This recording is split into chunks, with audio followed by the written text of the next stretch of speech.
Assalamualaikum warahmatullahi wabarakatuh. Selamat datang di Jurnal Intan Indigo. Kali ini aku pengen bahas tentang Roy Kiyoshi. Mungkin buat kalian para fansnya Roy Kiyoshi penasaran dengan keadaan Roy Kiyoshi sekarang yang mungkin udah beberapa bulan nggak terdengar kabarnya. Mungkin fans-fansnya Roy Kiyoshi kangen pengen tahu gimana sih Roy Kiyoshi sekarang gitu. Nah, kebetulan pada hari Rabu 15 Juli 2020 kemarin baru saja Roy Kiyoshi menjalani sidang perdananya terkait kasus narkoba. Nah, seperti yang kita tahu, Roy Kiyoshi kan sekarang lagi menjalani rehabilitasi di RSKO Jakarta. Nah, yang pengen aku share ke kalian saat ini,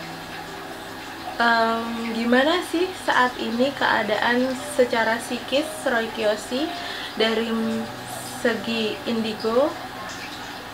Yang aku lihat dari secara psikis Roy Kiyoshi untuk saat ini jauh lebih baik dibandingkan waktu awal-awal dia tertangkap. Jadi secara psikis dia sekarang jauh lebih stabil, dia lebih baik. Dia sekarang lagi dalam fase menjalani apa yang ada di depan mata. Jadi Roy Kiyoshi sekarang saat ini sangat-sangat stabil untuk emosionalnya. Dia sudah bisa menerima proses yang sedang dia jalanin saat ini. Sangat beda sekali sama waktu tertangkapnya Roy Kiyoshi. Aku pernah share ke kalian lewat jurnal Intan Indigo bahwa saat itu Roy Kiyoshi ada rasa cemas, rasa takut, rasa khawatir, tapi untuk saat ini dia stabil. Dia, kalau aku rasain, dia menikmati prosesnya. Dia bahkan jauh merasa bersyukur karena dengan adanya rehabilitasi di RSKO untuk saat ini itu justru dimanfaatkan oleh Roy, dimana dia butuh saat seperti ini. Jadi butuh untuk sendiri, untuk bisa mengatur emosinya, untuk bisa mengatur istirahatnya. Ya, walaupun permasalahan dia tentang insomnia itu sampai sekarang juga belum teratasi, cuman untuk ketergantungan obat penenang atau obat tidur yang dia konsumsi itu tanpa resep dokter itu insya Allah udah teratasi, pelan-pelan udah teratasi. Cuman kalau untuk insomnianya itu karena ada faktor X, yaitu faktor dari gangguan gaib yang dia masih berproses untuk mengatasi itu semua. Lalu karir yang akan dialami Roy Kiyoshi saat nanti dia selesai melewati kasus ini, itu kalau aku tembus ke depannya, untuk karir Roy Kiyoshi itu dia alhamdulillah enggak berpengaruh banyak. Jadi dia akan, setelah melewati proses ini, Roy akan tetap ada di dunia entertain. Dia akan hadir kembali seperti sebelum terjerat kasus ini, dan dia nggak butuh waktu lama buat bisa beradaptasi, untuk bisa menemukan kembali semangat seorang Roy. Karena aku tahu Roy Kiyoshi ini adalah sosok yang tidak mudah menyerah. Dia pekerja keras dan dia nggak gampang buat down. Jadi dengan adanya masalah ini itu nggak bikin Roy buat minder atau pesimis ataupun down, nggak. Jadi Roy akan kembali menjalani karirnya di dunia entertainment, kembali menjalani karirnya untuk membantu sesama, dan bahkan dia akan, dengan adanya pelajaran, kalau aku bilang kasus ini itu buat Roy merupakan pelajaran. Dia, dengan adanya kasus ini, dia belajar setelah bebas nanti dia belajar untuk lebih berhati-hati, terutama untuk mengambil langkah dia akan lebih berhati-hati.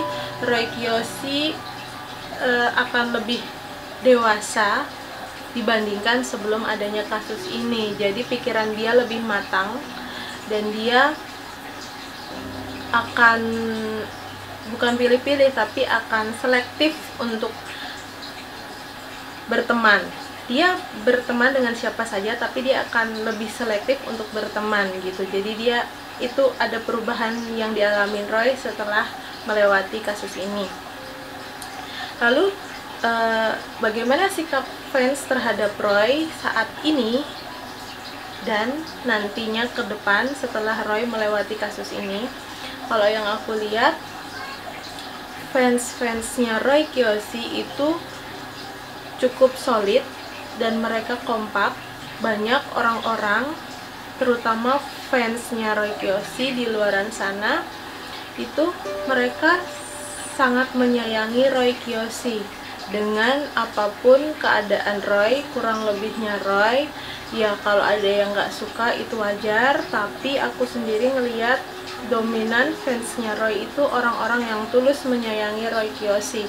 Dan dengan adanya kasus yang menjerat Roy Kiyoshi saat ini dan sampai nanti ke depannya setelah Roy bebas, itu mereka masih setia dengan rasa kagumnya ke Roy, supportnya ke Roy Kiyoshi. Selain keluarga, pastinya fansnya itu dengan tangan terbuka akan kembali menerima Roy Kiyoshi, semangat menyemangati Roy, dan bahkan mereka menyayangi Roy Kiyoshi. Dan itu sebenarnya yang Roy Kiyoshi butuhin untuk saat ini, dan yang bikin Roy Kiyoshi bertahan sampai saat ini. Bertahan dalam artian dia secara emosional cepat stabil, cepat menerima keadaan, cepat menyadari bahwa ini proses pembelajaran dia. Di luar apapun itu, bukan masalah benar apa salah, tapi dengan keberadaan adanya keluarga dan fans setia Roy Kiyoshi itu membuat Roy cepat bangkit gitu. Nah, kalau aku pribadi ngerasain selama dia menjalani rehabilitasi di RSKO, Roy Kiyoshi belum bisa terlepas dari gangguan gaib. Bahkan selama dia berada di sana itu dia belajar lagi, dia ketemu lagi dengan sosok-sosok baru pastinya, karena setiap tempat pasti ada penghuninya, pasti ada sesuatu yang baru yang dia temuin. Dan untuk insomnia belum teratasi, seperti yang aku bilang tadi di awal, dia belum bisa mengatasi insomnia.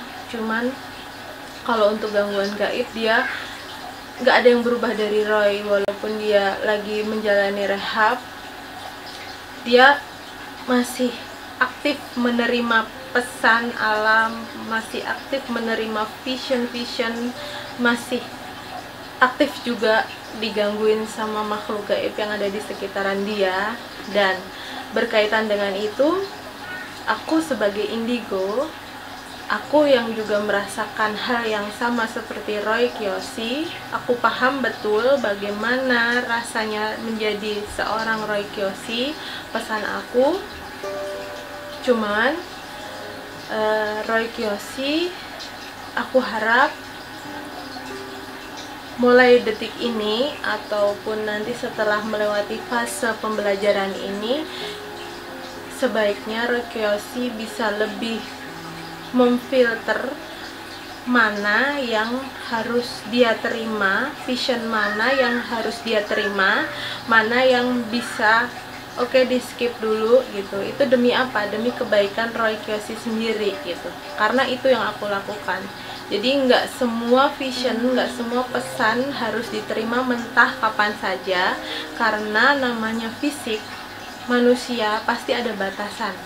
Pasti kalau semuanya diterima seperti Roy Kiyoshi yang lakukan yang udah nerima vision apa saja, membantu orang siapa saja, tidak difilter dengan aktivitasnya dia, rutinitasnya dia, jam terbangnya dia yang tinggi yang sebelum kasus ini, itu pasti fisik akan drop, pasti akan lelah sendiri dan nanti akhirnya akan sakit.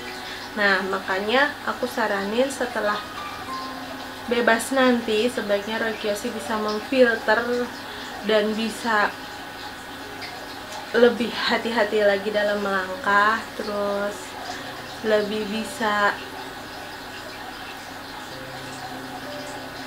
menggunakan kemampuan dia untuk kebaikan dia sendiri gitu. Jadi boleh saja menolong banyak orang, tapi kita sebagai indigo itu kadang butuh waktu untuk kita sendiri gitu. Jadi manfaatkan kebiasaan sebagai indigo seperti Roykiyoshi untuk mengintip sedikit ke depannya diri dia sendiri demi kebaikan dia sendiri gitu. Jadi dia bisa mawas diri, dia bisa mengatur sikap kalau itu baik atau enggak buat dia, demi kesehatan dia, demi kebaikan dia.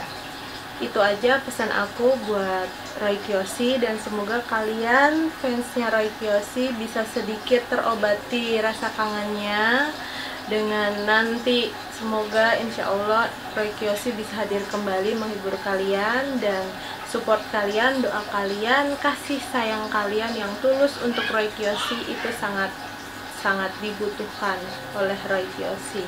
Jangan pernah lelah untuk berbuat baik sama orang, jangan pernah lelah untuk berbuat tulus kepada orang. Terima kasih, dukung terus Jurnal Intan Indigo. Jangan lupa subscribe, nyalakan loncengnya, dan komen, share. Terima kasih.